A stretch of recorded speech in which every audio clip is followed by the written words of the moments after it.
Welcome to the Beasts of the NFC East podcast. I am your host, Sean Michael Gnitzcavich, with my co-host, Jeremy Goode.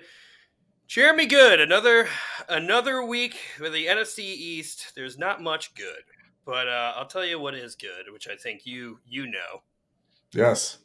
Do you want to say it, or do you want to make me? Go ahead. You say it. You say it.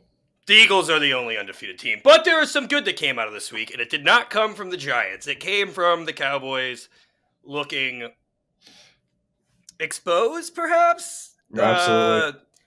The Niners, like we've been saying all year, one of the best teams in the year, and then in the league, looked amazing against them, and then also the Commanders lost. So I like to say, if I'm not rooting for my team, I'm rooting against my enemies, which we know all too well here, and we do cover the Commanders and the Cowboys. I think we do a pretty decent job. Jeremy, do you want to clear anything before we hop into the review of Week 5? Just excited to be 5-0 and excited to talk about Dallas and that big loss against San Francisco because there are some issues there. So it was a revealing game for them, I think, this week against a very good 49ers team. And I also think that we learned some things about some of the other competition that we're going to be playing. The Dolphins are still the fastest team in the league. Right. And the Rams are actually pretty good. Like, the Rams have been a competitive team throughout the year. But let's start off with the first game of the week, which was the Commanders-Bears. And the Bears beat the Commanders in Washington 40-0. This game, I feel like a lot of takeaways. First off, Justin Fields maybe is the guy again in Chicago. Yeah. 4 touchdown passes, almost all of his passing yards going to DJ Moore, and if it wasn't going to DJ Moore, it was going to one of their 2 tight ends. Bears got off to an early start, which forced the Commanders to abandon the run entirely. They didn't have a single run play after, I think, the first minute of the second quarter. For the entire game? A single designed run play. I think that Sam Howell rushed here and there, but I believe the stat was that after 2 minutes into the second quarter, they just abandoned the designed runs. Right. No designed run plays, right. Which shows in the stats. And watching the game, Sam Howell threw it 51 times, 37 completions, 388 yards, 2 touchdowns, and an interception. Brian Robinson, who I thought was going to have a great game, and I put all my eggs into one basket.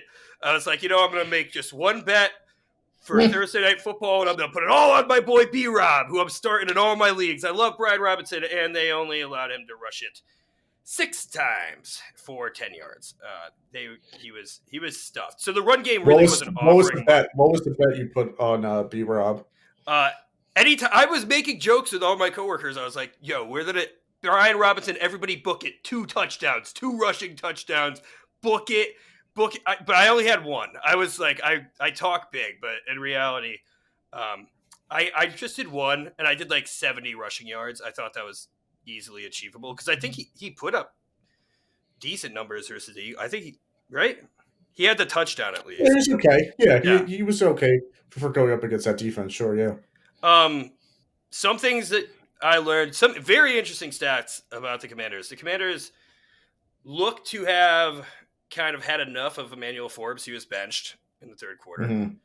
And the quote from Ron Rivera was essentially like, this just shows where we kind of are right now with Emmanuel Forbes. Not that Danny Johnson, who I don't really know, who came in to replace him, didn't do much better. So that's interesting, especially because they've had very little playing time, if any, from their rookie class thus far, and Emmanuel Forbes was the one holding it down. They did just place Derek Forrest on IR, as well as their other safety, whose name is escaping me at the moment. So maybe that means that we'll see more Quan Martin, which was their second-round pick, who plays safety. So I think moving forward, maybe we'll see more from this rookie class. Chase Young, even though he only had a half sack, PFF said that he had 11 pressures, which is the most by any player in a single game. Wow. Yeah. I mean, it only led to a half sack, and it looks like Justin Fields was able to still produce. I will say too, knowing PFF, some of their numbers when it comes to pressures and just their numbers when they try to count are iffy. But like, I Yeah, don't doubt that. Like it sounds like he was productive. So, yeah. uh, there is correlation there, no doubt. Any notes that you want to get into? I have a few more. Just Yes, Washington gave up 40 points to the Bears. yeah, gave up 40 points to the Bears, which had a great game against the Broncos, which they should have won if Matt Eberflus, you know, just went Just for it. Yeah, just yeah. coached proficiently.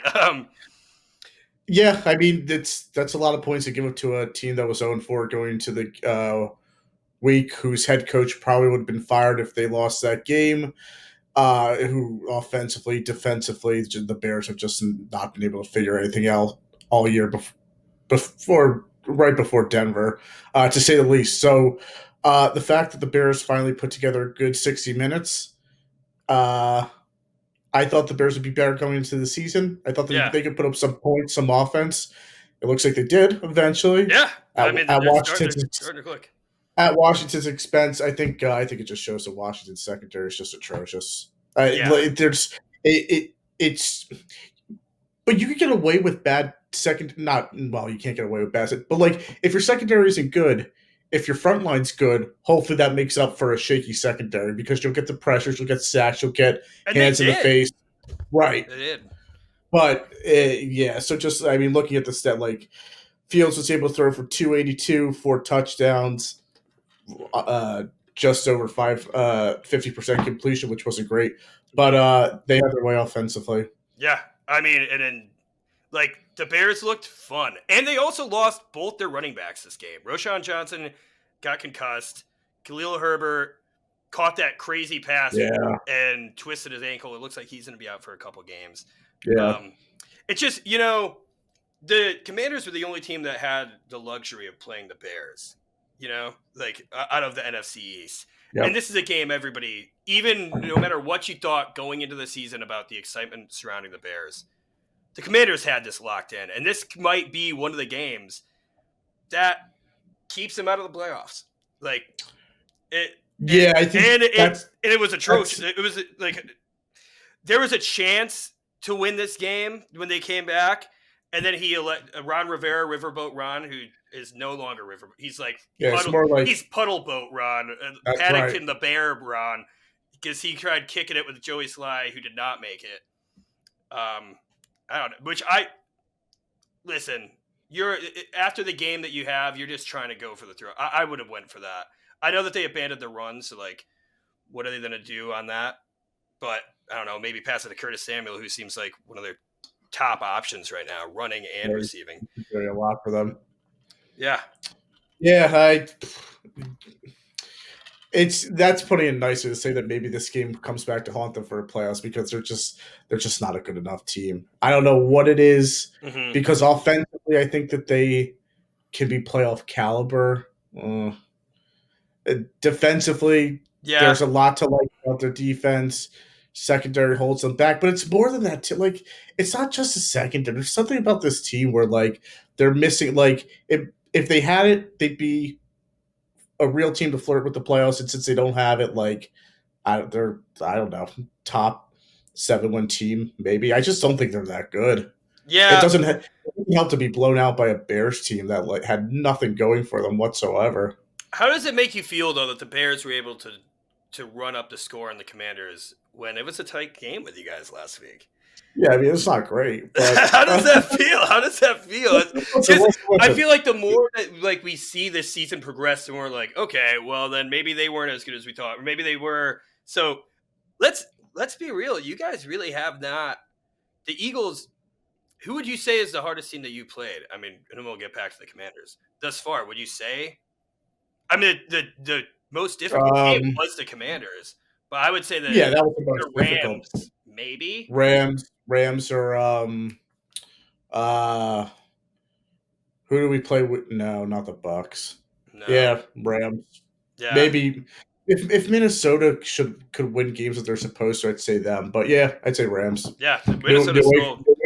New England's not aging well at all. So No, it's looking really bad there. and I'll be completely honest too. I don't think the Rams are gonna like. I think they're a surprise team and they're better than I thought, but I don't think they're like that good ultimately. But I give them credit. Like I give them credit.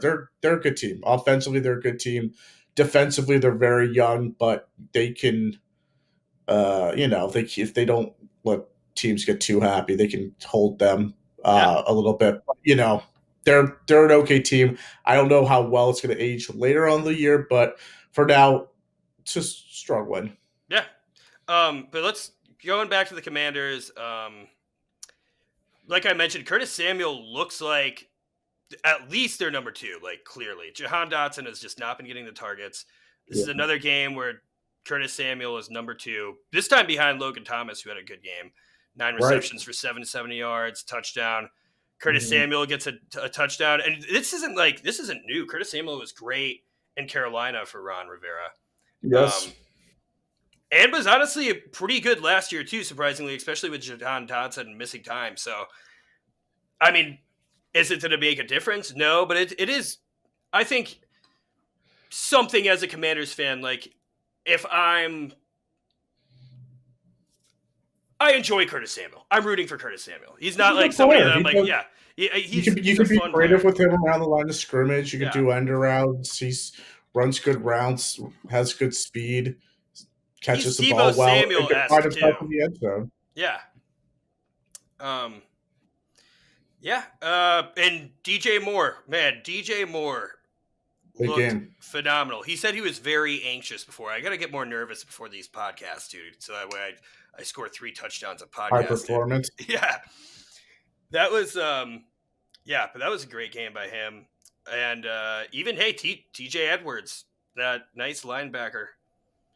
He finally got a nice sack there. So that's nice. What your old friend TJ Edwards. Right.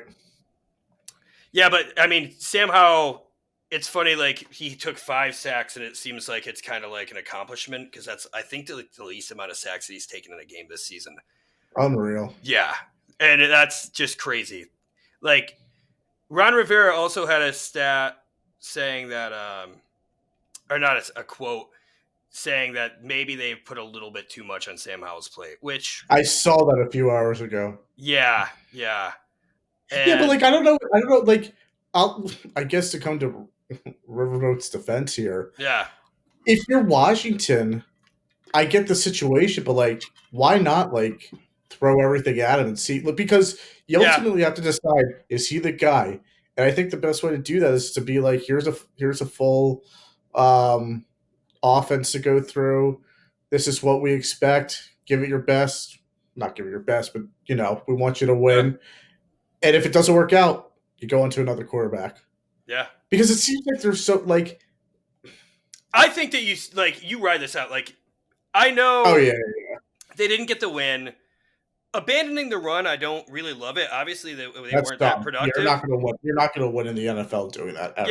Yeah. Like, control the pace of the game. Like, yes, they were down. I think at that point when they abandoned the run, they were down like 21-3, I believe.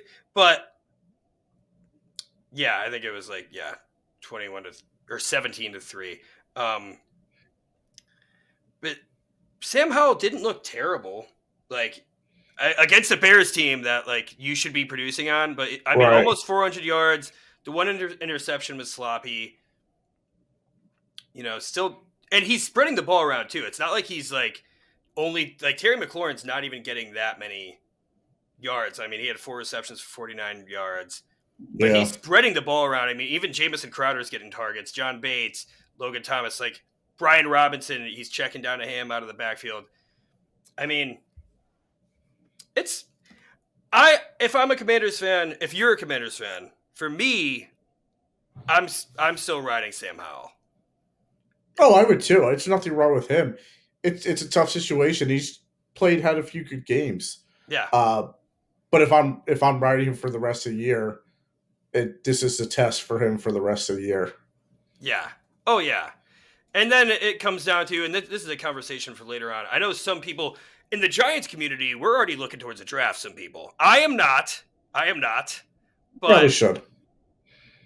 it's Go sad. ahead. I saw a few mock drafts like today, and I was like, yeah, that looks good. But like, listen, the NFC, it's still a long season. We're 5 games in. We're like in between the quarter and the third mark because of this 17 game schedule. But we'll get to the job. It's atrocious. We'll get there. I mean, honestly. I mean, I don't. Is there anything else you want to get to the? Because I think we're ready. I think we're ready for this. Not really. I think the main points was just like a baffling but not baffling loss for a team. I think it was just more surprising. You just give up 40 points to the Bears. Yeah, and Justin Fields looks like him. Like based on that performance alone, I know he was kind of favoring DJ Moore, but just looked good. Listen, look comfortable. Yeah. I mean, do it if it works. And I'll tell you what, dude, I do actually really like those black Commanders uniforms. Maybe I'm alone on that. I know a lot of people don't really love them. I like those look nice. Those are clean. Black on black. I think that kind of shape. I don't know. I think it's the whole thing's like kind of like anytime you do the same color, it's a tough sell. But I like the jerseys. The jerseys are good. Yeah, I think they're fun. Also, as a Commanders fan, like, are they going to change the team next year? Do you even get the jersey? Is there anybody that you really believe in? You know, Montez Sweat, Jonathan Allen, I guess, Terry McLaurin. Probably more guys than the Giants right now, to be god honest. That's my point. You just named so many guys on Washington right now. Where they have great guys. Like, yeah. And Chase Young, too, is like who people were already ready to give up on him.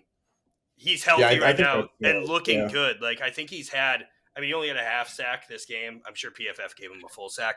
But I think he's had a sack in every game that he's played thus far this season. So, I mean, he's producing. Is it time? Yeah. All right. The New York Football Giants head to Miami with the sun in their eyes as the away team, and they lose 16-31 to the Miami Dolphins, who are the fastest team in the NFL. Yes. So fast that they broke the fastest player in the NFL record this season twice. Twice. You're like, oh my God. Where do I begin? I don't even know. Like, so much hope for this season. So much hope. I remember seeing that amazing, literally perfect preseason drive against the Panthers and thinking, this offense is it. The offseason reports are correct. This offense is it. We are going to the promised land. This is the Giants team, man. We won one playoff game last year. We're at least NFC Championship. We're at least number 2 in the NFC East, right? No, we are 4th in the NFC East. And 3rd in the NFL draft at this point in the season, which is where people's heads are at. I saw my good friend Espo Doodles, who does amazing graphic design, and is a Giants fan. He made this awesome mock draft graphic of us with Marvin Harrison Jr. in a Giants jersey. And man, did it seem enticing? Yes. But how are we even going to get the ball to him if we don't have an offensive line? Or a quarterback. Okay, that's another thing. Let's just hit on some points here. Yeah. Because there's a lot that happened in this game. Should we? Let's just start bad. Let's just lay all the awfulness on the table. So the Giants finally got a takeaway, the first takeaway this season, and we got 3. And we forced another fumble that was knocked out of bounds. I mean, the defense, I would like to say 101-yard pick 6. 102-yard pick 6, longest play of the season. Jason Pinnock. Sorry, Jason. But they still let up, 500 yards? Yeah, the Giants let up 500 offensive yards, 524, which is the first time the Giants have done that in franchise history. We have the worst point differential, I think, ever, except for like the 86 Eagles at negative 91 points. Negative 91 points. Still have not scored a touchdown offensively in the first half. Thanks to Jason Pinnock, we scored a touchdown in the first half. Right. 102-yard return, longest touchdown of the season. I think I was just screaming yes. I don't even know how many yeses I got in that. I was yes. Everybody's like, dude, calm down. Listen, man, I don't have much to cheer for. When I get it, I do. I try my best to enjoy this team, and they are freaking killing me slowly, man. Jason Pinnock also had a really nice forced fumble. That was the first forced fumble that we did not recover. Offensive line struggles. We have, I believe, the worst offensive line. PFF, I was listening to them. They said that our pass blocking grade collectively is in like the 20s, which is, it's out of 100, So pretty bad. And that is with injuries. Like Shane Lemieux's out, who's like our backup. John Michael Schmitz, our second round pick, like who is projected to be as like, if all things good, our fourth best starter, but in all honesty, probably our third best starter because Evan Neal still has not really progressed. Ben Bredeson's forced to move to center, which he's been great at guard throughout the year. He had his worst game ever at center. He also got popped in the nose, bleeding all through his face, and then some guy, James Douglas, maybe, I don't even know, pulled up for the practice squad, didn't even know he existed, comes in at center for a play. And then we lose Marcus McKeithen, who is allowing a pass rush win rate of 33%, which showed, our right guard, who lose him, and then we put in Jalen Mayfield. I don't know if anybody's familiar with Jalen Mayfield. He was atrocious for the Falcons. I think he was the worst offensive lineman last season. He was on a practice squad, should not have seen playing time. He comes in there and he allows a 75% pass rush win rate. That is in 4 downs, man. He's letting them through the first 3, and then we had a punt because, like, it was just so bad. Josh Azudu, which this is a whole nother conversation. So it's Josh Azudu. I've mentioned this multiple times in this podcast. Drafted in the 3rd round last year. Pretty high 3rd round pick, too, to be one of our guards, to be a guard. He's been playing at left tackle since Andrew Thomas got hurt. Not even Matt Pert, who was 2 years before drafted in the 3rd round to be one of our tackles. Josh Azudu lets up the play that gets Daniel Jones sacked for the 6th time of the day. Right. They had 7 sacks, but Daniel Jones got sacked 6 times. Only 6 because he messed up his neck. Josh Azudu gets pulled for Matt Pert, finally gets some playing time. There's an article saying that Josh Azudu was crying in the locker room after the game, which I don't want to see, dude. I think he's a good guy. But, also, is that the best thing? I know they're saying Matt Pert's so bad. And, honestly, I didn't see enough of him when they finally went in. I've seen him throughout. He is pretty bad. But is it worth ruining Josh Azudu's confidence, who we drafted to play guard, and, we have never played him at tackle? The development of Josh Azudu, he's crying after the game. The guy already has a really bad stutter. His confidence is low, and I like him. I want to root for him. Man, that hurt, dude. I feel like I just have to keep – it's just so bad. Giants are the only team who has not covered a spread the entire season. Not that I'm betting on that. Trust me, dude. I didn't even bet on the first game, and I lost all hope, dude. The only thing I've been betting is Daniel Jones rushing yards, which is the only safe thing. Atrocious. Daniel Jones, neck injury. That's what kept him out during 2021, where we had to play Mike the Neck Glennon, who had a far superior neck strength and size of length, and Jake Fromm, and that was just so awful. Right, oh my God, I remember those. Yeah, I watched Jake Fromm last game of the season against, I think they were still the Washington football team at the time. Oh my God, that's when yeah. Well, I was gifted those tickets. And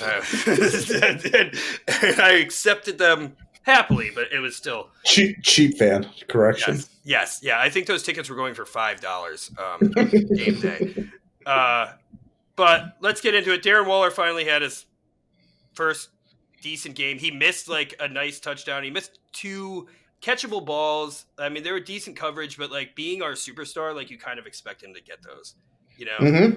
And those could have turned the tide of the game, make it a little bit closer.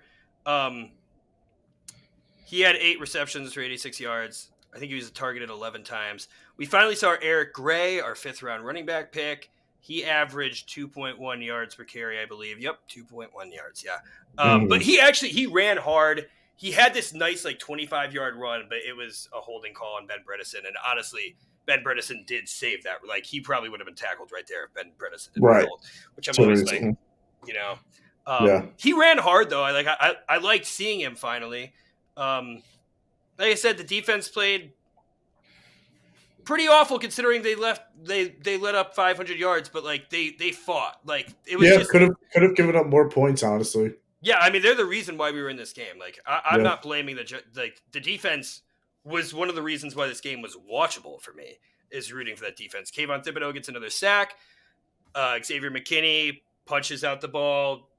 Kayvon Thibodeau comes in like a missile. Like I love seeing that drive. People have been questioning if like he's really into it, like if he really has the passion to perform. That showed it. I think he played great today. Bobby Okereke deflected the first interception that Jason Pinnock ran back for 102 yards for a pick 6. Right. And he got an interception himself.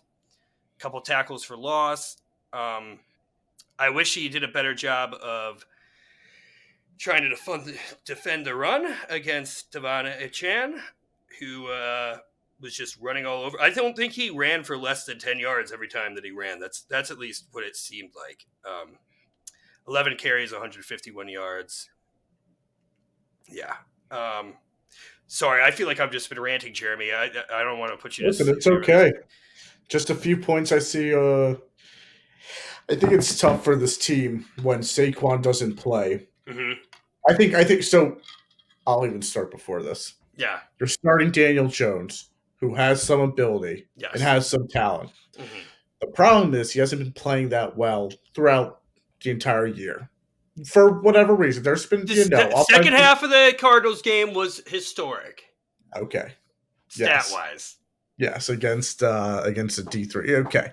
Yeah. You're right. He did play well. I just want to... But overall, especially compared to last year, no doubt. No doubt. But especially because last year, where Daniel Jones actually did look decent as a starting quarterback, you're not getting much right now from the quarterback position. So when you have Saquon, he helps Daniel Jones out in more ways than one. Problem is, you don't have Saquon, and you have to put in Eric Gray. Yep. And sounds like he ran hard. Sounds like he's a good guy. Average 2.1 yards per carry. Numbers don't back up what they're missing with Saquon. Yeah. So when you have that, it's just hard to see. And this is a Giants team that hasn't scored an offense. You know more than me, but they haven't scored an offensive touchdown for how many quarters at this point? Maybe 6 now. Yeah, I think it is 6. So yeah, they have an offensive problem. Defensively, giving up 520 whatever yards, very bad. But it's a win that they only give 31, so that's like that is. I mean, that's the thing. This is a Dolphins team that put up 70 and should have put up like 73 against the Broncos on Denver. Yeah. So I will say in that way, it is a win for the Giants. You hope that you get a little more offense, but maybe if the defense can continue to keep scores down, even though it seems like they're doing a lot of bending and not breaking, which can be good, but just not great. Daniel Jones gets hurt. Hopefully it's not too serious. I think that Daniel Jones was going to get hurt regardless. Even with this line, dude. I mean, getting sacked this many times, yeah. Even without the line, I think he would have gotten hurt because when I watch him play and he was running against Seattle, that guy is reckless. Now, he's tough. I give him credit. That he's a tough player. He uses his body too much to hit someone in the middle of the field when the defender's at him. You just can't do that in the NFL. you're going to get hurt. Yeah. Obviously, got hurt because of the line on Sunday. Neck injuries, those are scary. Yeah. Um, I assume, I assume he's going to be out for a little bit. So it's actually the MRIs. Like nothing really showed up. It's not like so. There's two different quotes. One quote was like, "It reminds me of my neck injury from 2021, which kept him out for the last 6 games." But Right. then he also said, "It's nothing like that. I feel good.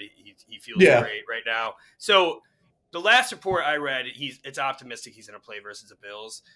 But Andrew Thomas is not looking good. John Michael Schmidt's probably not playing. Saquon's probably the closest to playing. What's Thomas dealing with the hamstring? Hamstring, and he was supposed to play. He That thing's almost played linger. against the Cardinals. Almost played Yeah. against yeah. He was supposed to play week 2. So I don't know what's going on here, but it's sounding like he's not playing again. So I don't know what's going on. It's a hamstring. Maybe it's because they think the season is lost. Maybe we are tanking at this point. Who knows? We did just get. Well, we didn't get anybody. We got Justin Pugh, I think, at the off since the last time we spoke. Justin Pugh, which was a former first-round pick in 2013 for the Giants. He would be playing guard. He wasn't brought up for this game. He better be brought up for this Bills game because I do not want to see Jalen Mayfield in there by any means. We also had Lael Collins, who, Cowboys, great. I mean, it was like you signed him. No. He came. He's coming in for a workout tomorrow. He just worked out with the Jets, and then he's working out with the Giants tomorrow. That would be a decent signing. And he tore his ACL with the Bengals last year, but prior to that, actually, like he didn't have his best season, but he was like an above average offensive tackle, and it has the guard capability too. So even if you want to keep Evan Neal, Andrew Thomas comes back.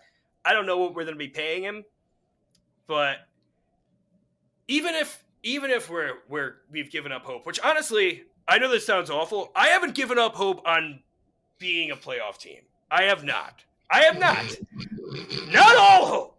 Okay? I know this is. I haven't given. Listen.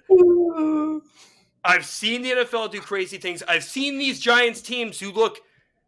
I don't know, because this might be the worst. I mean, dude, Bill Barnwell rated the Giants 32nd in the league. 32. Last in the league. Bleacher Report ranked him 31st. I don't think all this is fair. At all. I do not think all this is fair. It depends on where they're rating. Are they rating them on where the team stands now or with all these injuries going forward? Honestly, because you're right. If we're talking about all the injuries right now, which I'm assuming is obviously playing into it because that plays into it. I would think so. I mean, I don't blame them. I've seen this offense, and the defense got 3 takeaways. Kayvon Thibodeau, I think, is the only Giant with a sack, except for maybe Leonard Williams' half sack that we were talking about. I think he has 4 now in the season, though. We got 3 takeaways, but we also can't tackle him. He gave up 500 yards, so the tackling issues are still there. I mean, Tyreek Hill and Devon Achane are fast as hell. And broke the records on both of their Giant touchdown runs for the fastest speed. But take a good angle. We also built our defense for speed. It's yeah. I mean, it's awful, man. It's and Zach Sealer, dude. Zach Sealer. I mean, they ate up front. Zach Sealer, who and a great name for a defensive tackle. 2 sacks. I mean, I think he got a couple tackles for loss too. I'm sorry for you, and I'm sorry for me because I started Devon Achane. Me too. For my fantasy team, and just a legendary performance. I mean, he's only really played 3 games this far, and I think he's second in the league in rushing. This game, he averaged 13.7 yards per carry. And I think on the year he's averaging 11.2 yards per carry. I think he's going to miss a few weeks. You also need more of a sample size than what he's. But don't get me wrong. But it's just crazy to start a career, Yeah. Yeah. Well. Is there anything else? You can listen. You can rub salt in the wound, or you can try to give me some solace. I'll take anything here. I'm pretty open. I like seeing Waddle do the Waddle dance. Yeah, the Waddle. That was cool. Yeah, What else do we have? Yeah, I don't know. Dolphins are a better team than you guys. yeah, Would have been interesting if you could have kept it a little closer towards the end. yeah, But at least you have the Bills next week to get a win on. yeah. A nice Bills team who just lost in London to the Jaguars. I don't know. Yeah, I know. It's always the week before too, where they're desperate to and hungry to get a win. Yep. Oh yeah. Yeah. So looking good. One question that I posed to my brother, and I'm curious where you see. Yes. Would you rather have Daniel Jones back, or would you rather No. have Andrew Thomas back or Saquon Barkley back? Like, who do you think, if we're going to have a chance against the Bills next week, which of those three do you think is the most vital to improving our chances? Well, I would say Jones. The issue is we've seen Daniel Jones. If you're going to give me this offensive line, then I've seen it. Jones, it's not going to work. I Yeah. would say. So if I said Thomas, that would mean Tyrod Taylor would play. Yes. Okay. I guess that because we've seen I it's not even a slight at Daniel Jones. We've seen it with the no. I offensive line. agree. It's I not agree. good. It's Yeah. Saquon with the offensive line without Thomas. Like, yeah, I'm excited that you have Saquon. There's some playmaking ability there, but like, how much can he really do? I think I'd rather have Thomas and roll the dice with Tyrod. Hopefully, he wouldn't turn it over, but I don't know. Yeah. I mean, well, that would move everybody on the line back around too, because I mean, we're Yeah, looking weak. true. Like, I'm assuming Justin Pugh's going to get some playing time next week. Hmm. Maybe we'll be lucky enough to snag Lyle Collins.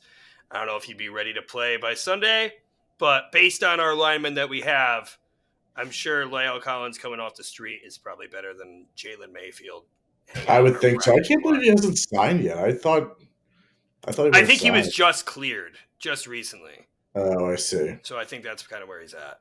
Interesting. Yeah. Um, yeah, I think that's all I have in me right now. I think, There you go. Listen, yeah. I mean, it's like, it's all there. Like, the Giants are a train wreck right now. There's like not many redeeming things going on this season. Like, those takeaways felt really good and they were exciting. And they yes, gave us hope, but with us awful, I think, I mean, it only resulted in what, like 2 field goals and then yeah, the touchdown. I did we miss one of the field goals on one of those fumble returns because of Josh Asudu had like 3 false starts in a row and kicked us out of field goal range. Made Graham Cano try to kick a 58-yarder. Yeah, it was pretty like that's what I was living with. The excitement as a Giants fan is it's more of like a misery thing right now. yes. But hey, I still have hope, Giants fans. Still hope. I still have hope.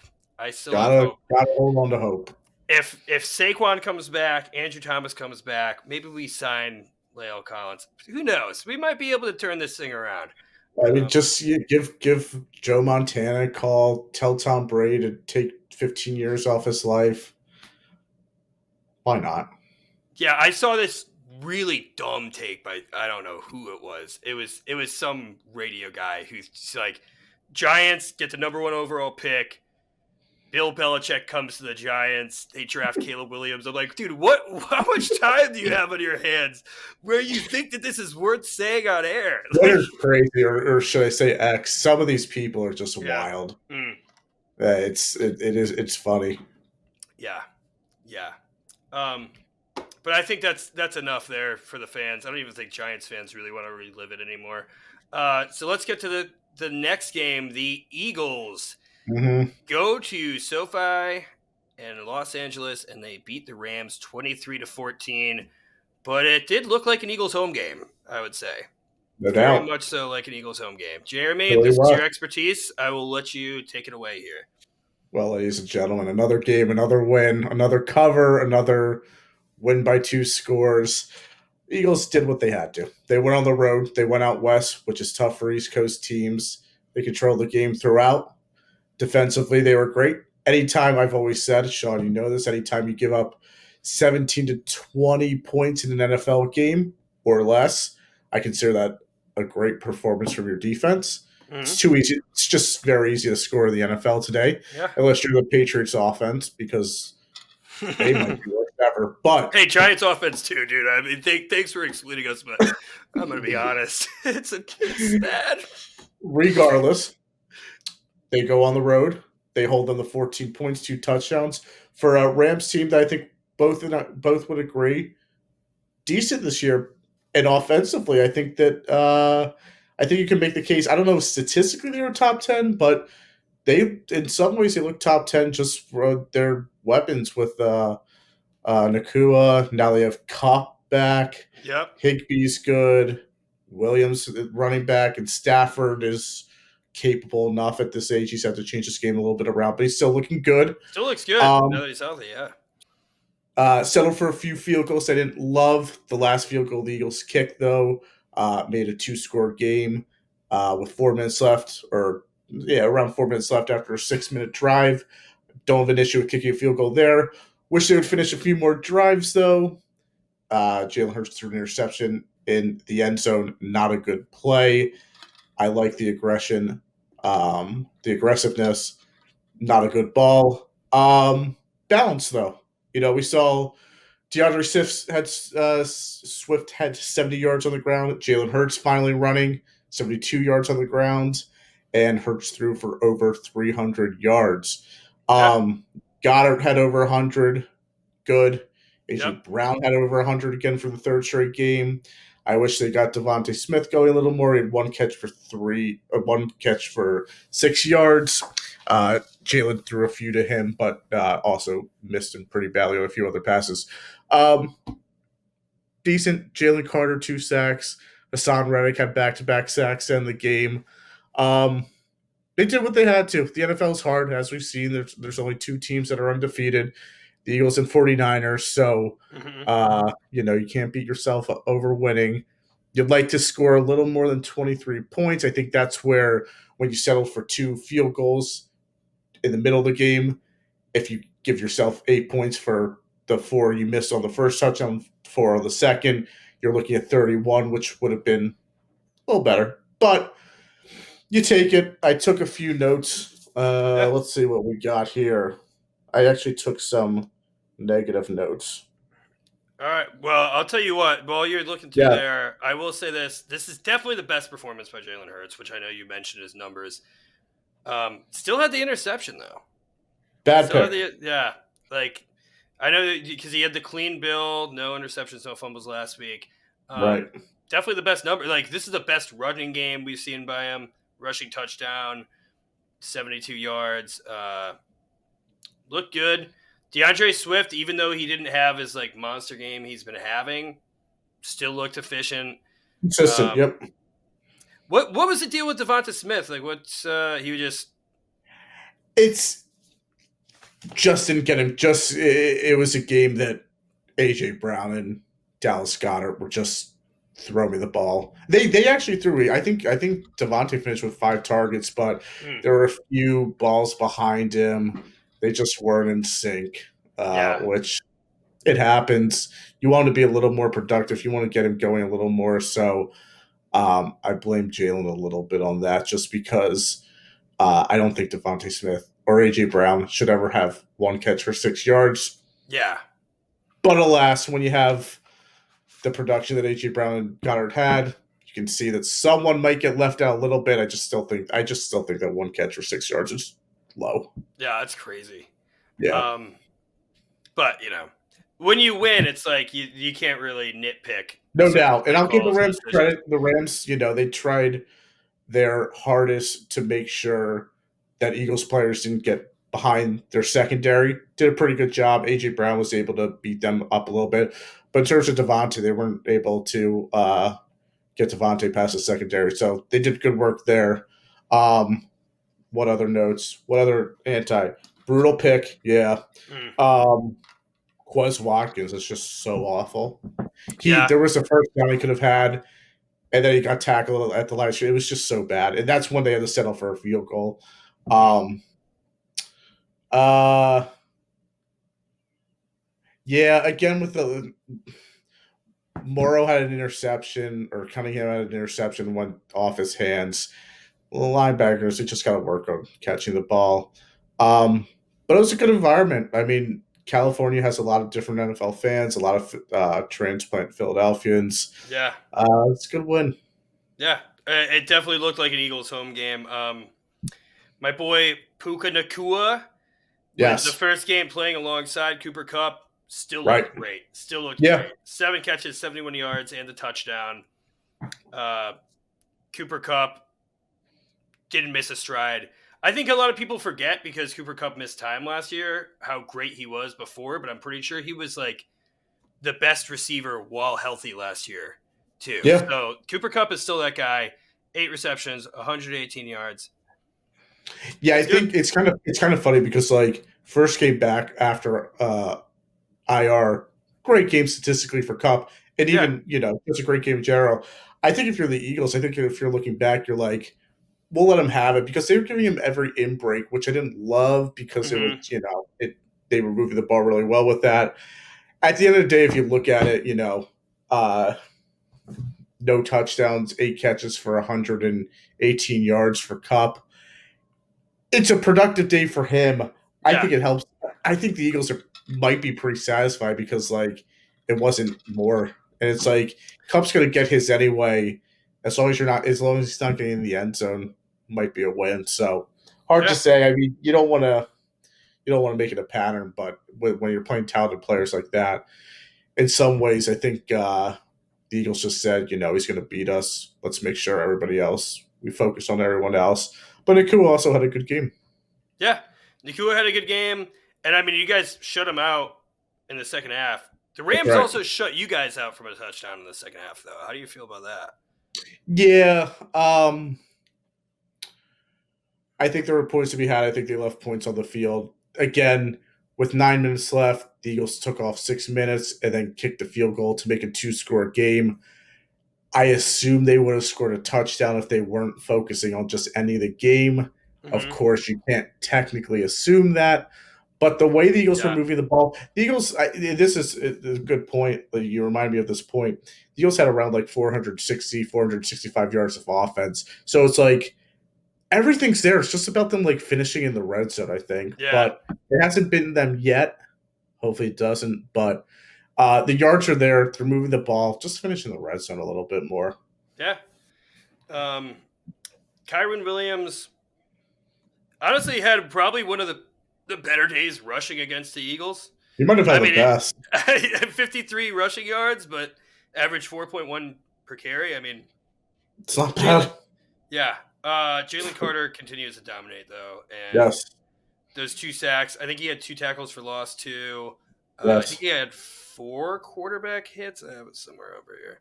But Mm-hmm. regardless, I mean, he's hands down rookie of the year. I saw that he is tied with Aaron Donald with the most pressures amongst interior defenders with I think 23. So the fact Wow. that he is, yeah, I mean that's just how good Jalen Carter is. And like anytime anybody covers the Eagles, I feel like yeah, AJ Brown is dominant. There's nothing you can do against AJ Brown.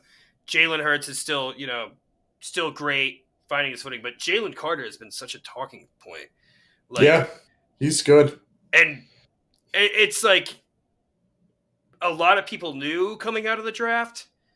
They didn't want to admit it because he's a speed racer, but Used to be. Used to be. used to be. He's recovered. He's recovered. Yes, he has all of his Georgia Bulldogs keeping him driving the speed limit. That's right. He's taking a lot of Ubers, and also just getting to the quarterback and just being dominant up front. I mean, Yeah. he's definitely he is. I just saw he's the leader for in odds for defensive rookie of the year, especially after Christian Gonzalez went down. I think it's like minus 175. But I mean, if he keeps up with these numbers, like he's on pace to maybe even compete for like defensive player of the year. Yeah, it's a tall order. I think as a rookie, I don't think they'd ever give it to a rookie I don't because think so either. But The like, NFL would say we have an award for them. But yeah, he's as productive as a most valuable defensive player, and it's uh it's wild to see a player of that caliber go on a team that's already really good, and for someone who like, I mean, this guy just looks like a 5 year vet already. yeah. Just it's, uh, it's impressive. I love it, and And it's Javon Hargrave, who you lost and yes, essentially replaced him with, is still looking excellent and dominating over in San Francisco. But like, he's so good. can you complain with Jalen Carter? Like with the Not at production of all. Jalen Carter? No. Cheaper and probably going to be better in a few years. So Oh yeah, and better against the run too. I love just Javon was great. He was a great defensive tackle at getting to the quarterback, but he just wasn't great against the run. So with Carter, you get a little both. yeah. Um, one thing because I wasn't as focused in on this game, but how do you feel about your defensive backs? Because I mean, Matthew Stafford only had 222 yards Yeah. passing, but I No, mean, The Rams Nakua and definitely Cup were definitely they moved the productive. ball. I don't like they we brought in Bradley Roby Yeah. for corner, which I like. Hopefully that works. But Hmm. then they were mixing it up with Mario Goodrich and rookie undrafted rookie Eli Ricks. Roll Yeah. Tide. I like their potential. Both of them are young. I don't want them on. They were just giving a first down to Cup early in the game, and then they made some adjustments and it seemed to have worked. But Yeah. yeah, it's nice. I'm glad that the secondary is looking like Slay on the outside and Bradbury outside too. But they were challenged against good receivers, and Cup had a few catches where Slay just couldn't do anything about it. And at that point, it's like you just tip your cap to Cup. So yeah, need that to be a little better. The score would suggest that it was very good. Hopefully, they get a confidence boost going up against Jets receivers Yeah. Definitely and quarterback defensively. too. I'm Yeah, curious to see, and we'll get to there in the preview, but I'm curious to see how you guys respond to this Jets defense. It's been pretty good and made Patrick Mahomes look pedestrian just a couple weeks ago. So, no doubt. anything else you want to get to before we move to this game of the week, America's team? Yeah, let's get to it. All right. The Dallas Cowboys traveled to San Francisco to lose 10-42 in a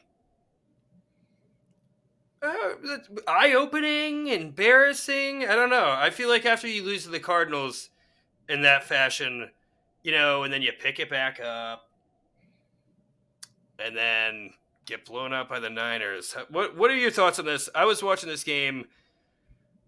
There was a few things that kind of stood out to me. First, Dak Prescott's interceptions are back. Yep. Which is funny because I was looking at this stat because everybody's talking about how great CJ Stroud is and how he hasn't thrown a interception to start his career in this many attempts. You don't know who's second on that list? Dak Dak. Prescott. Dak Wow. Prescott. Yeah, Dak Prescott. He started off his career very great. I mean, everybody remembers. But the Cowboys abandoned the run in this too, which is kind of funny because if you remember leading into the season, one of the reasons why they got rid of Kellen Moore and why Mike McCarthy was so confident in play calling was because he was going to lean on the run. And they Yeah. kind of completely abandoned the run. I mean, not that I blame him. I mean, Dak Prescott, 3 interceptions, 153 yards, 1 touchdown. CeeDee Lamb had a very pedestrian performance. Nothing else out of any of the receivers, really. Jake Ferguson was bottled up. Tony Pollard had the checkdowns. But offensively, this was a disaster. And honestly, defensively for this team who is raving about how great they were defensively, allowed 421 total yards. Yeah, I think the big And they point had to away bench their starters too. So that's right. against the 49ers. Dallas just isn't good enough offensively, and I think we've seen it all year. I think we've seen like they put up high points, but it's been like defensive plays that have gotten them there in terms of Mm-hmm. defensive touchdowns or defensive turnovers in the red zone and whatnot. You just look at this team, you're like, who's a playmaker? Tony Pollard, okay, playmaker enough. Yep. CeeDee Lamb, I'd consider a playmaker. Yep. Who else after that? I mean, Brandon Cooks has not shown it this year. I like Cooks. I like Brandon Cooks, I but can't he's put him as a playmaker because he hasn't done anything. he's been inevitable. Like I feel like Jake Ferguson has. I mean, he had like 77 yards last week, which was his best outing yet. Got to see more from him. Yeah, I mean, he's just kind of. It's like he's kind of stepping into that Dalton Schultz role. Who Dalton Schultz, I think, is still a better playmaker than him.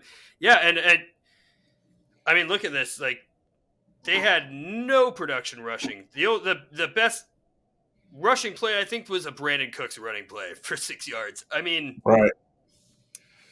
They looked bottled up. And then, like, I mean, dude, Fred Warner, what a game, man. Yeah. The sack, the interception, I'm pretty sure he forced a fumble, too. He's good. There's a reason why he's the best of that position. Yeah, he is hands down, like, the best linebacker in the league by far. Drake Greenlaw, too, was phenomenal. He also had a sack. That's the best combination of linebackers, too. Yeah, I mean, do you think there's been a team that's been more dominant than the 49ers this season? No. They've been the most dominant in the NFL. I would agree. And you know what's something that I can hang my cap on is that the Giants only lost by 18 points to the 49ers. There you go. Yeah. Take that, Dallas. Take that, dude. You guys lost by 32. We only lost by 18. Yeah. Playoffs. Suck it. Yeah, dude. We're still a playoff team. Yeah, Dallas, they were bad.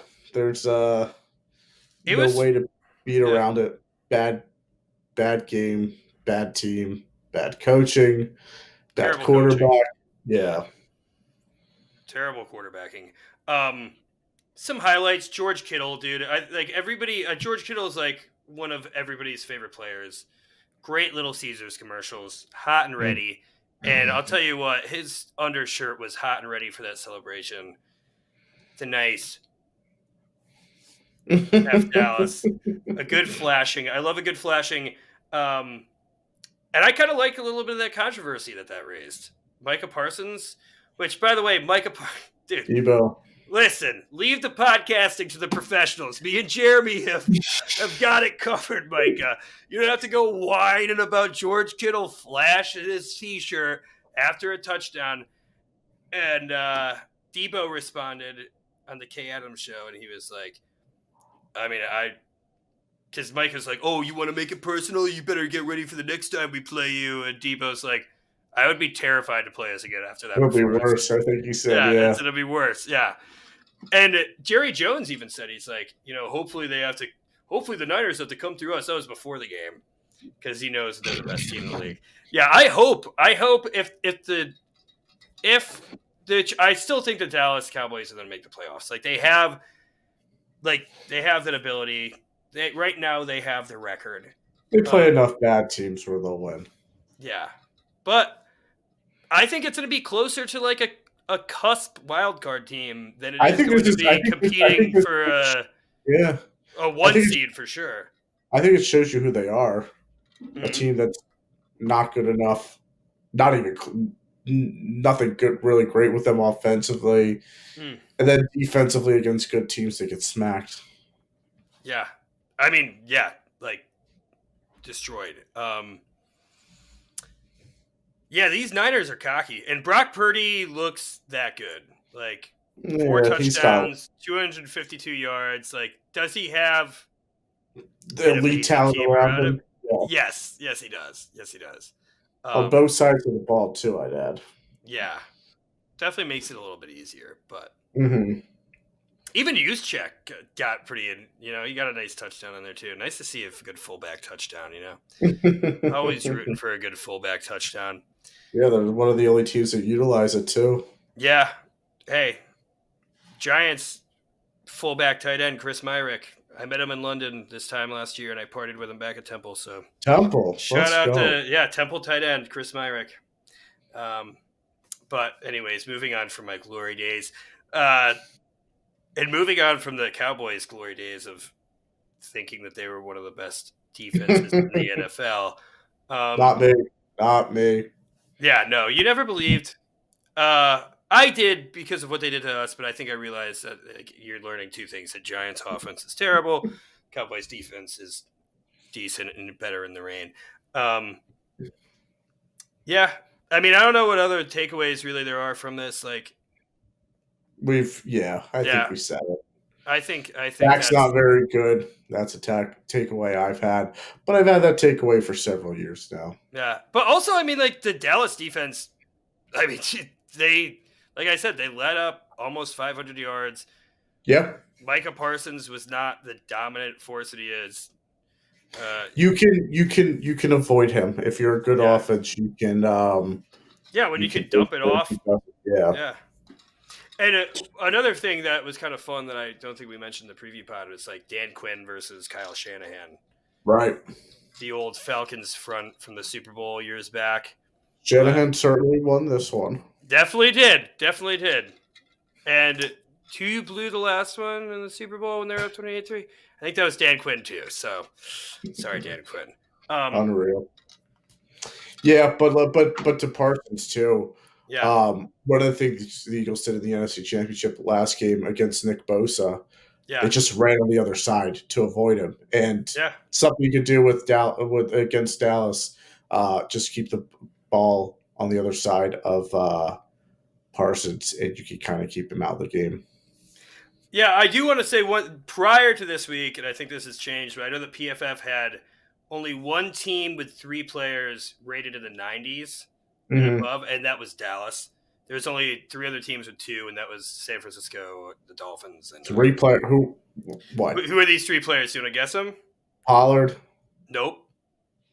Oh, defensive. Parsons. Well, no, it's just 3 players in general. 3 players in general, so it's not all defense. 3 players. Okay, Parsons. CD. Nope. No.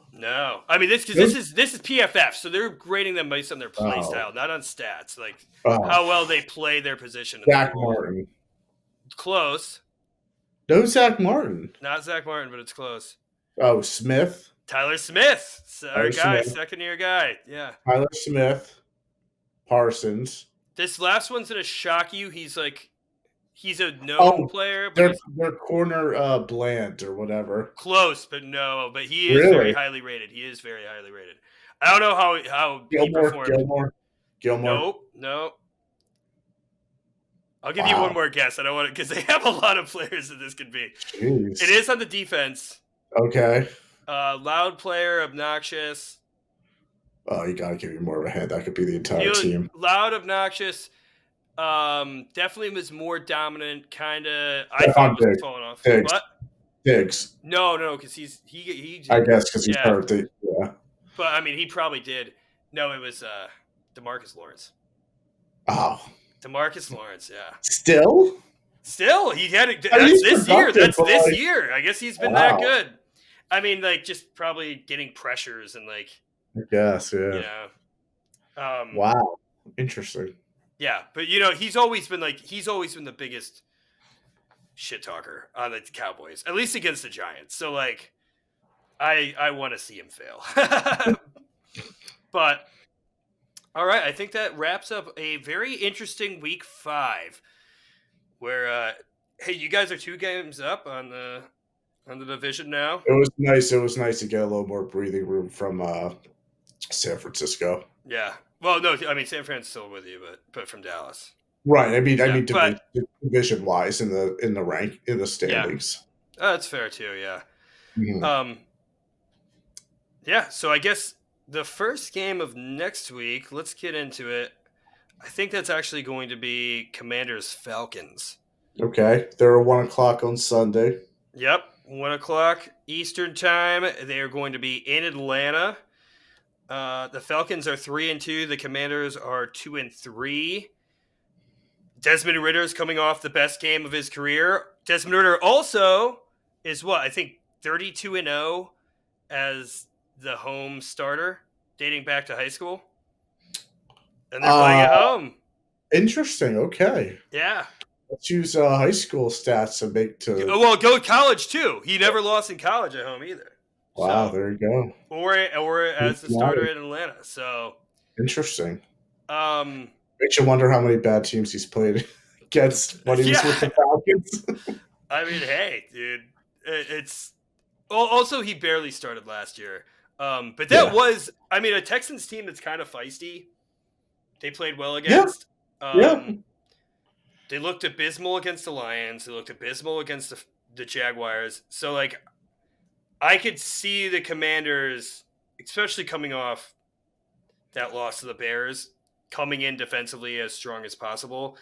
I Hmm. know that Desmond Ridder has struggled getting the ball out, aside from last week, to his offensive weapons, but the Falcons have an amazing offense, like a dream offense. They certainly have Um, a lot of intriguing names. yeah, I mean, despite the lack of numbers, Drake London, who had 78 yards last game against the Texans, Hmm. I mean, he was the first receiver taken last year in the draft, Yep. um, above offensive rookie of the year Garrett Wilson, and he played really well. He played really well with having Marcus Mariota and Desmond Ridder as his quarterback, and then obviously you got one of the biggest disappointments, Kyle Pitts, who actually had a great game last week, 87 yards, 7 receptions. But Kyle Pitts is that unicorn freak that I think if the Falcons are going to eat this Commanders secondary, which now has two of their starting safety or two safeties on IR, and has been struggling and benched Emmanuel Forbes. Backup corner now, right? With yeah. Yeah. Well, I don't know. Maybe they'll put Forbes back in this week. I don't know exactly what that status is. Yeah. And then obviously Bijan Robinson, who is still in the conversation for Offensive Rookie of the Year. His Yes. stats have been a little bit, I feel like, limited in the past few games. I think people are game planning against him, and with your defensive front, I hope that the Commanders are if they. It would make sense. Yeah. What are your thoughts on this game here, Jeremy? Both teams are pretty bad. I think as a whole, I would think that Washington should win. And then you think about last week against the Bears and you go, well, I can't guarantee that because I've seen Washington at their worst. Atlanta's not a good team. They've benefited off of some wins against some bad teams. They're not good. I don't think Mm-hmm. Washington's that good, but at least they have played well throughout a lot of their first 5 games so far. I think Washington wins this. Bold prediction. Sam Howell throws for over 300 yards again. Mm-hmm. And I don't know. This is a good Atlanta defense too. Like, yes. they've had like a bunch of like Jesse Bates has been in phenomenal form thus far. Calais Campbell's still, making some noise. Yeah. Jeff Okuda has not been as awful as he's been. He still hasn't Mm-hmm. lived up to his draft stock, but not terrible. And then they also have one of the best cornerbacks in the league with AJ Terrell too. So, I mean, I don't mind that Sam Howell 300 yards. So I just feel like Yeah, I think it would be his third week in a row with that because I think he did it. He eclipsed that against the Eagles. He then did that against the Bears last week. Something's working for him.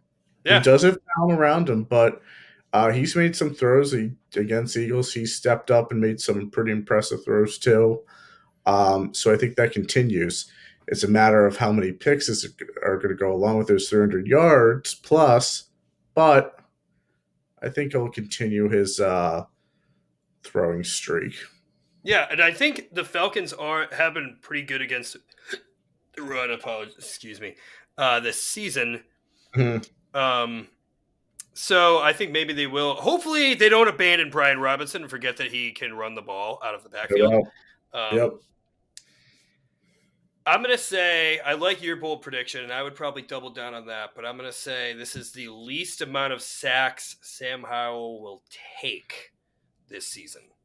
I Okay. think the Falcons up front have some names. Bud Dupree, I don't think he's as good as he was kind of hyped up coming off the Steelers. Yeah. Didn't really produce much with the Titans.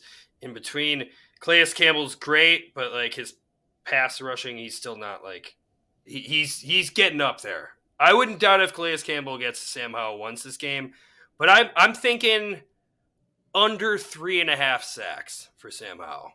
Wow. Okay. Under. Under. Okay, so it could be 3. It could be 3. You like you like you like the number 3. I can tell. Yeah, okay. I could see 3 sacks. I might. Okay. You know what? I'm just gonna predict Sam Howell will be exactly sacked 3 times. Okay. 3 times. That's my psychic play. And I also see Curtis Samuel continuing to eat. So I think Curtis Samuel has 75 yards from scrimmage.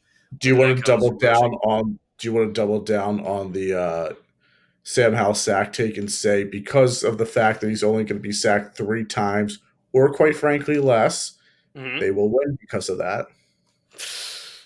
Falcons are my second favorite team, dude. This is really hard to say, dude. You don't have to. Listen, you don't have to. I'm not going to. I will tell you this, though. I think if anybody's been listening to my commentary on the Commanders, I do have a little bit of a soft spot. I know how it feels to be looked down on. I know how it feels to underachieve. You know? Can't relate, sorry. Yeah. Okay, Jeremy, there's been some seasons. I've been there.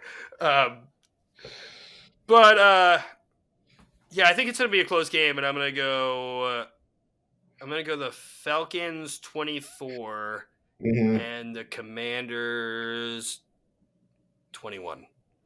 Okay. Yeah, I could see. I'm thinking overtime game, too. Interesting. I could see. I'm calling my shot right here. Overtime game, 3 sacks, 24-21. Well, so how is it going to happen? So is Atlanta going to get the ball, kick a field goal, and then get a stop? Or Washington gets the ball, Atlanta gets a stop, and then kicks a field goal?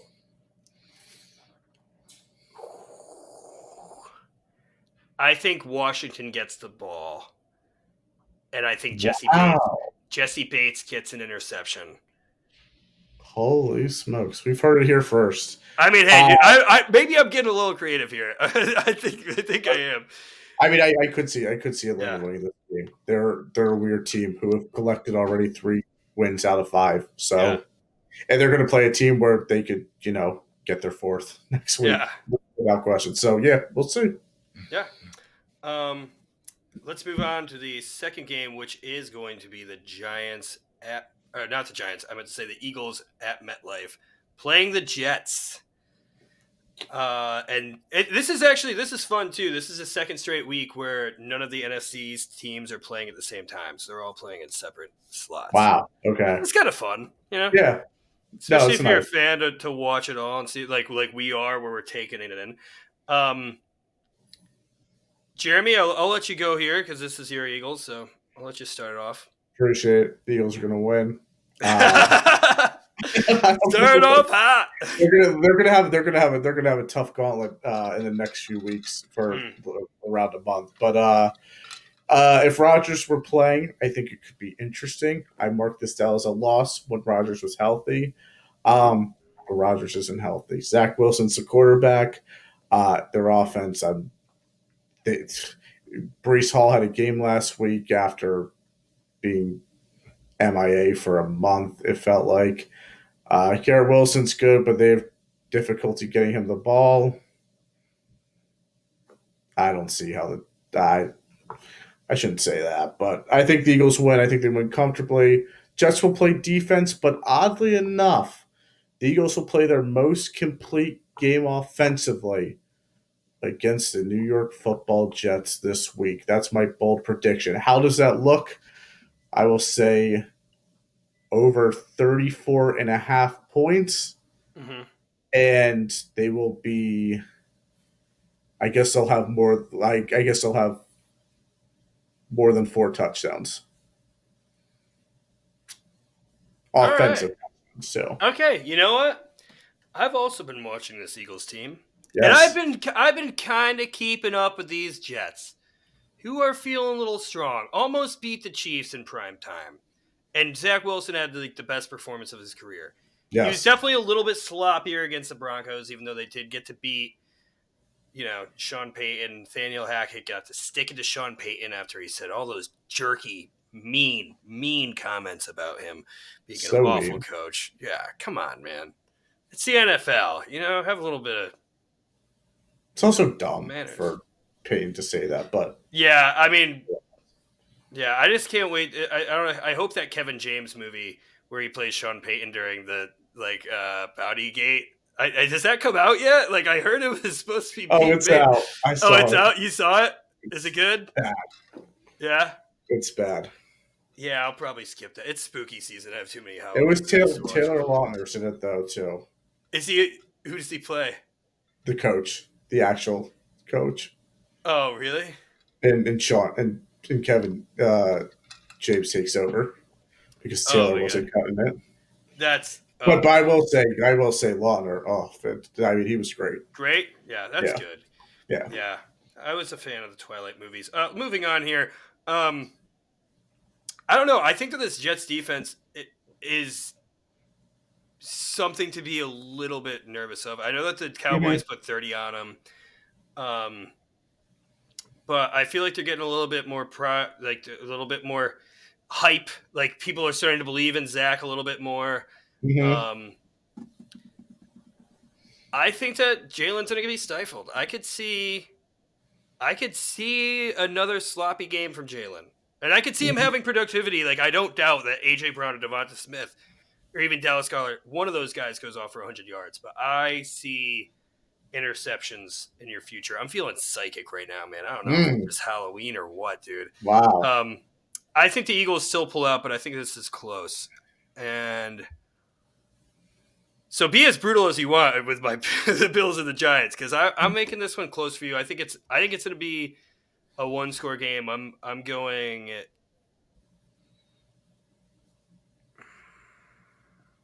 I'm also going to go Eagles 24. I'm going to go Jets 17. Jets Mm. 17. I think Interesting. that Zach Wilson's That's a going to still big. struggle to get those.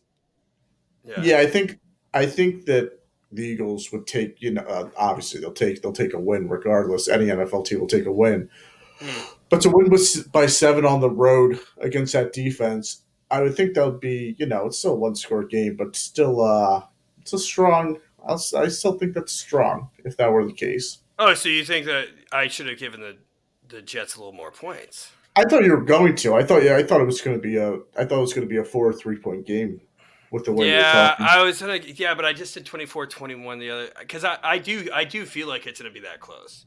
Yeah. I do think it's gonna be that. I hope. Just watching this game, I don't want to see the Eagles run away with it. If I see the Jets run away with it, I will have so much fun. Um, but I also just don't see that happening with my boy Zach Wilson. Which I don't know where you stand on Zach Wilson.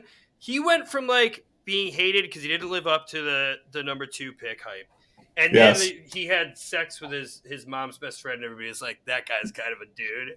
And then they're like, no, this guy's a loser, and he's like, I'm gonna make that guy's life hell. And now they're like, oh, you know what? I think we were too hard on him, and he played pretty well against the Chiefs. It's like nobody can decide how they want to feel about Zach Wilson. Right. Right. I Yeah. remember when he was drafted, my girlfriend was like, "Wow, he's like a Barbie."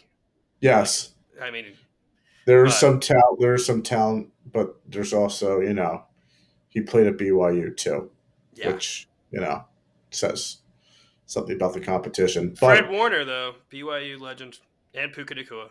there you go.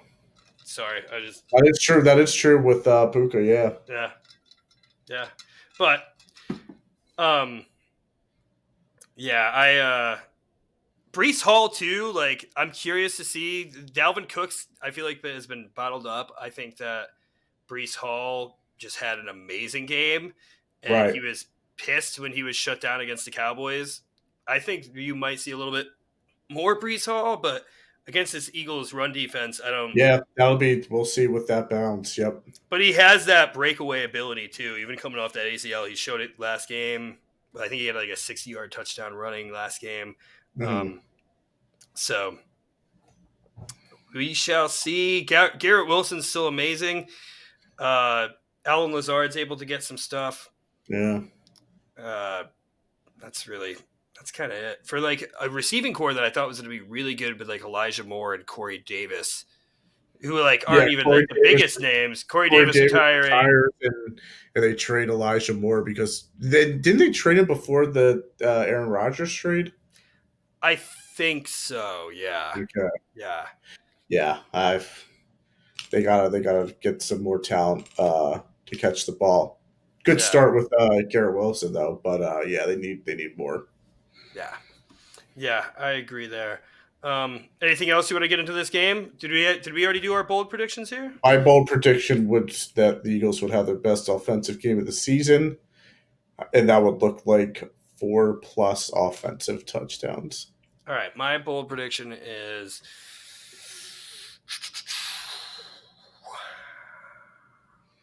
I'm going to go AJ Brown with his third straight 100-yard game. It would be his fourth straight 100-yard game. Yes. But like I said, on the other side, I think that the Jets are going to cause some turnovers. So okay, I'm saying at least one turnover. I'm going to go one. I'm gonna be safe here. One turnover. That's bold. That's bold. Is that bold enough? You think? I don't think so. You think I should be bolder? I mean, listen, if you're going to credit the Eagles' offense that much, okay. All right, I'm going to give him two. You know what? I'm going to give him 3 turnovers. Wow. That's going to screw up everything that I just said, but you poked the bear. So now I'm getting real bold here. 3 is bold, and 3 is a lot. Instead, would be bad. That would be a bad game offensively. Yes. That would be exactly opposite of what you said. All right. You ready to move on to this phenomenal Sunday night football game? Yes. All right.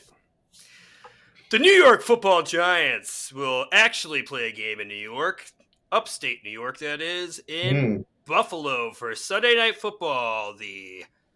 What is this now? The 5th? Is this going to be our 5th primetime game in the first 6 weeks? No. 4. Maybe. Yeah, 5th. Maybe. We had Cowboys week 1. Right. We had Niners week 3. Seahawks week 4. Okay, so this will be our 4th. Our 4th. Right. Well, wasn't Niners on Thursday Night Football? Thursday Night Football, that's still prime time. Yeah. I'll give you that, but it's a little. Yeah. Okay. Fair enough. But yeah, it's not like but it's no doubt. They were the only game. Yep. Everybody's going to be watching the Giants, and I think that's one of the reasons too why everybody's hating on the Giants is because they're getting that Broncos effect from last year, where everybody thought Russell Wilson was going to like take the Broncos. Where they stacked every Denver game for prime time. Yep. Yeah, and they played like all the prime time games, and it was miserable. So the Bills are just coming off a loss in London. And I think I saw this. It was like kind of weird, but like they flew back immediately after the game. Like they didn't have any time in London. I don't know if you saw that.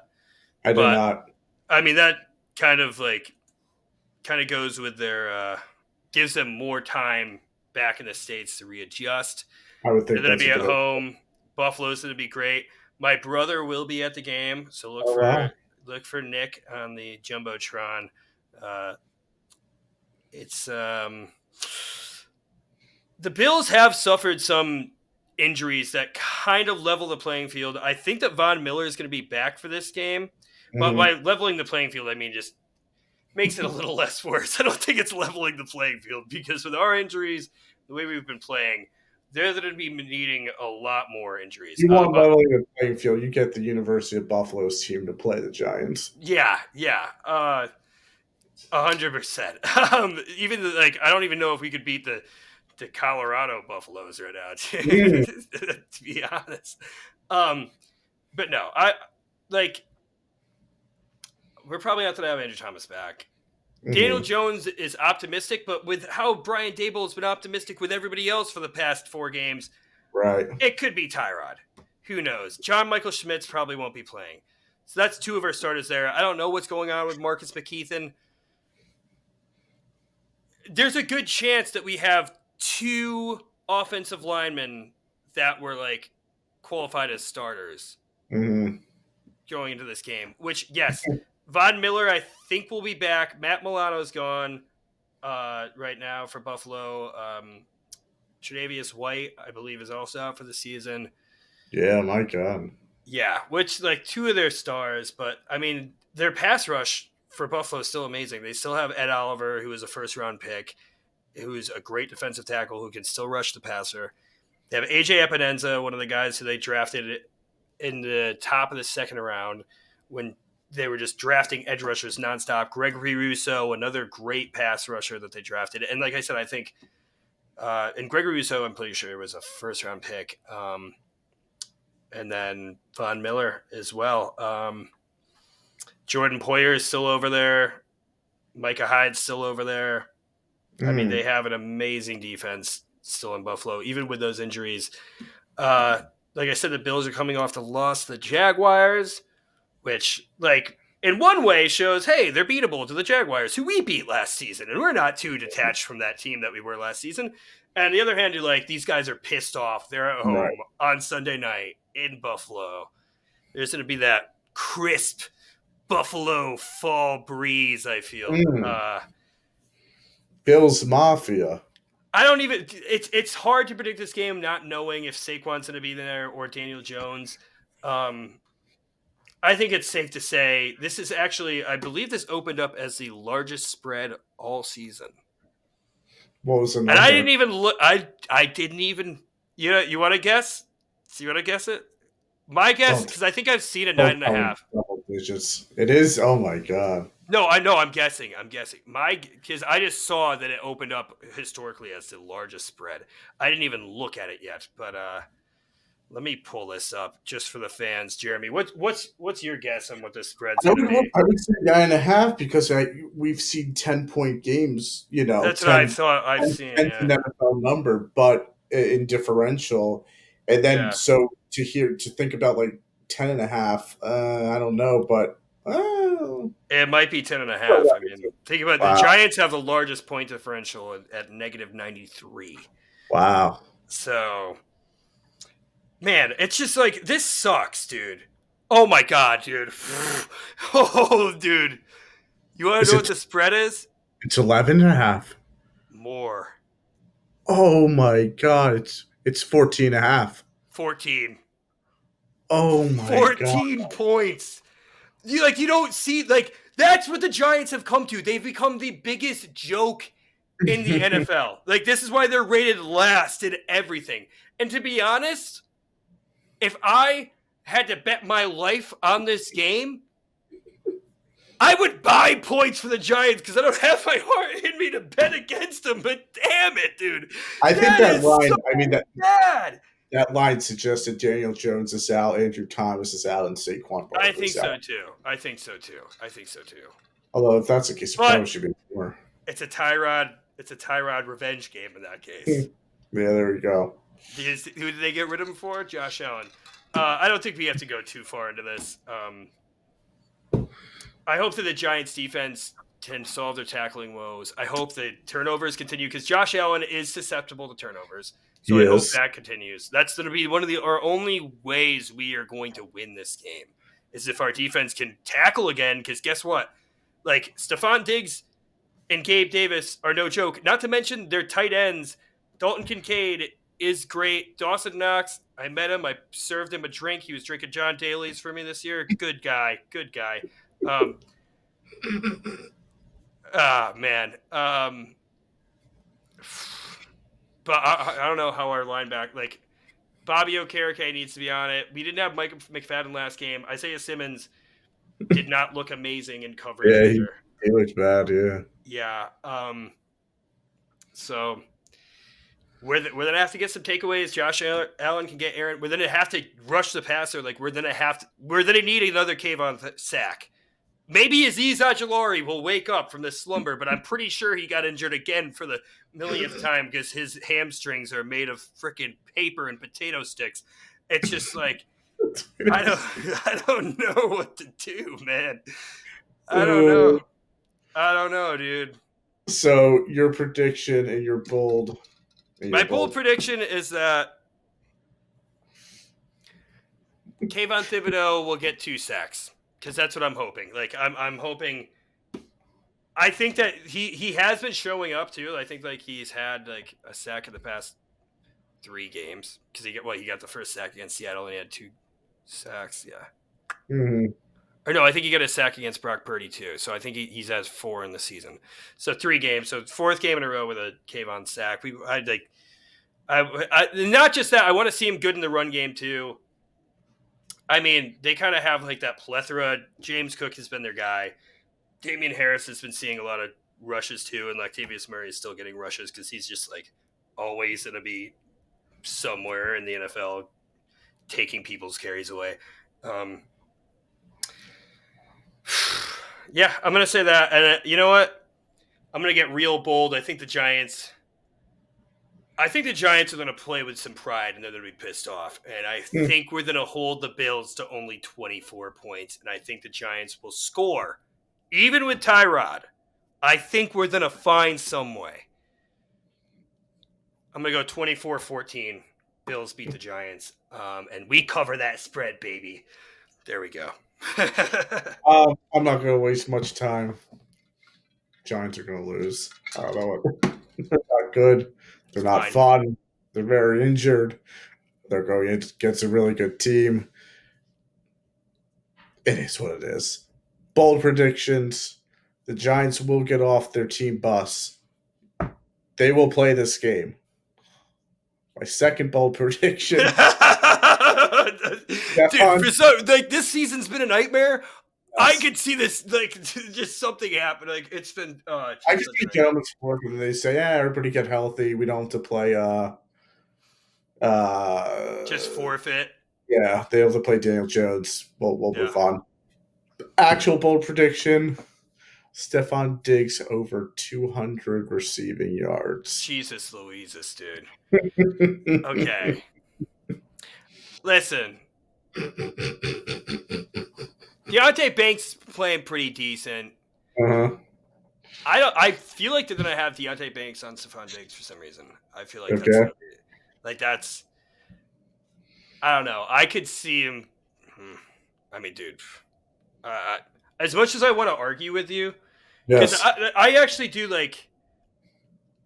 Adoree Jackson's been playing a little bit worse than expected. Deontay Banks, I think, has been playing better than expected as a rookie, but he's not in defensive player like rookie of the year conversation. He's not like in like a top 20 corner either.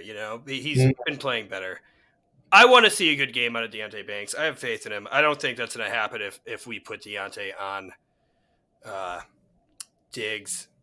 This is also a Brian Daboll, which I feel like has to be mentioned. Brian Daboll, Joe Shane, I guess revenge game in a way. I mean, they came from the Bills. We've been called the New York Bills or the Buffalo Giants because of all of our crossover players. Isaiah Hodgins' revenge game. He was picked up by us. I want to see. That's a bold prediction for me. I see Isaiah Hodgins having. This is how bad the Giants are. I'm not even going to get to the 100 mark. I'm going to go 75. I'm going to say Isaiah Hodgins has 75 receiving yards. Okay. All right. My laptop is dying. I have like 7%. So let's wrap up the Cowboys. Yeah, let's do this. So the Cowboys, Monday Night Football, staying in California and going to SoFi to play the Rams. Chargers. I mean, dude, I said this. I messed it up. I switched them up last week, too, to play the Chargers. Yeah, I knew it was the Chargers, dude, this whole time.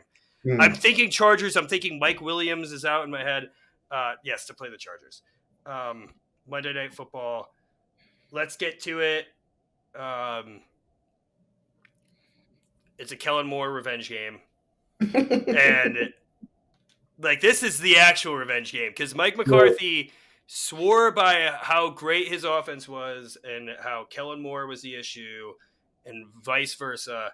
I think Kellen Moore's offense has been working out really well with the Chargers. The Chargers' offense has been going out without a hitch. It Mhm. looks like Austin Eckler's going to be back for the Chargers. They obviously lost Mike Williams to the season, but they still have Josh Palmer, who's a pretty exciting wide receiver. I think he's going into his third year here. Kind of has similar capabilities of Mike Williams. And Quentin Johnston, who's been quiet this far this season, but was the second quarter running or wide receiver taken in this draft, and is exciting. So I think the biggest thing here is that the Chargers defense has been somewhat lackluster. Khalil Mack, I think, had like 6 sacks last game. Yeah, the game, yeah. Yeah.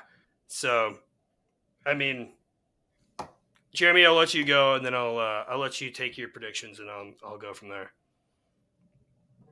I think the Cowboys. I think they bounce back. I think Staley's a really bad coach. For the Chargers, I like Herbert. He's great. Keenan Allen's very good.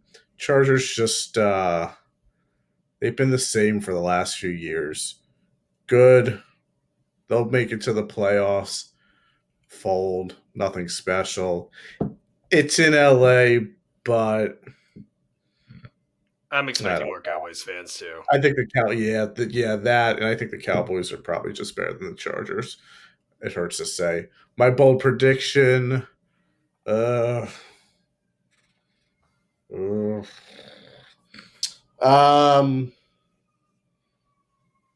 CeeDee Lamb, double-digit catches, Okay. over 145 receiving yards. Okay, that's bold. All right. Yeah. Did you have a score there too? You have a score or no? Just spit it out. We're good. 30-17 Dallas. All right. I feel like you're really underselling the Chargers here. I don't know. It's hard. I like them, but like they had a closer game than I wanted against the Raiders. I just don't like Staley. I think he's an awful coach. Yeah, I mean, dude, like the Chargers. But McCarthy too is an awful coach. It's hard. Yeah. Yeah, and they did lose to the Titans. Yes. They did lose and like the Titans have been like very middling throughout this season. I feel like the Cowboys defense has a lot to prove here, but I think that the Chargers are still going to prevail, especially if they get Eckler back. Wow. And you know what? Since I have no faith in the Giants, I need to put my faith in whoever's playing against the Cowboys. So I'm gonna go Chargers 31, Cowboys 21. And I think I think that Kellen Moore is going to unleash this playbook and try to score as much as he can on this defense. He knows this defense too. Like it's still he worked with Dan Quinn. This is essentially the same team that he was on last year as the offensive coordinator. So he kind of knows this defense. And then that too being said, Dan Quinn kind of knows this offense, but yes, I guess this is just me believing more in Kellen Moore's anger. Bold prediction is I think Tony Pollard has 150 yards from scrimmage, which isn't that bold. Yeah, that's okay. No, I'll take it. Still a lot. Yeah, it's still a lot. So I mean, it's still a good game. Still a good game. I think that's almost like what I could see. It's like it's in the cards. It's a lot to ask for, but I don't mind it. Over 150, you said? Over 150 from scrimmage for Tony Pollard. Yeah, because usually if he's got it on the ground, maybe he won't have as much in the backfield catching. So I like it. Yeah. All right. Well, I think that's been a fun week 5. At least talking about it. It's been pretty miserable viewing it. Been great. Everything's been great. Yeah, that's good for you, Jeremy. You know, that's really good for you. Thank you. We'll see you next week. hopefully there's less misery on my end and more on Jeremy's end. Hopefully the tides are turned, but no promises. Anyways, this is the Beast of the NFC East, and it's been a pleasure. We'll see you next week. See you later, guys.